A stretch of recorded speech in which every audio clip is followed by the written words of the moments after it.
You get to a point where at least I got to a point where I couldn't imagine life without him, right? And so, 12 years, yes, it's been a long time, but at the same time, it feels like this is how it's supposed to be.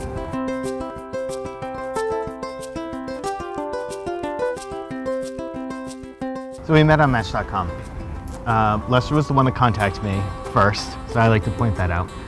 And when we finally met, we went on a first date on a Wednesday, our second date was on Friday, our third date was on Sunday, and by that point we had decided we were going to be in a relationship. Tuesday he met my friends, Friday I met his friends, and that was it. I think I had fallen in love with him before I'd even met him, just on the basis of our interactions. Right from the beginning, I knew we had the same sense of humor, and then I could quickly sense we had a lot of same sort of values, same mindset. At some point within that 12-year period, it just became what it was, and it became very natural, something that, for me, I couldn't imagine otherwise. We naturally share. If I have something, it's his. If he has something, it's mine. It's like we think nothing of just eating off each other's plates, or splitting food, or sharing funds, or whatever. It doesn't matter. It's whatever we have is each other's. It's sometimes difficult to be patient. It's sometimes difficult to occasionally like him, but it's never ever a struggle to love him. That's just, as you were saying before, it's a given. It just is. It doesn't matter whether we're arguing or fighting. For me, the fact that we're able to have those arguments and disagreements means that we do love each other, and that we're able to have those honest conversations with each other and disagreements, and still come out of that day very much still in love with each other, and very much at times a stronger couple for it.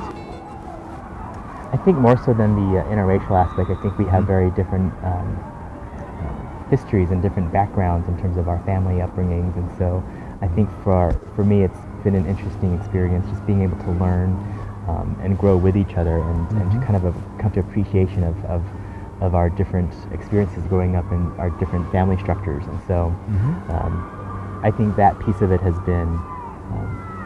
kind of enriched our relationship with each other. Without knowing this was going to be part of the relationship, it's definitely helped me grow, evolve, learn about the challenges of people of color. And it's made me aware of my identities, my privileges. Well, it's been a very expansive, enlightening component of the relationship.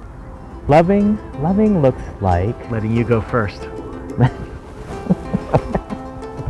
What does love look like? It's kind of, I think, difficult for us because I think it's very internal. It's how we interact with each other in the ways that aren't necessarily romantic.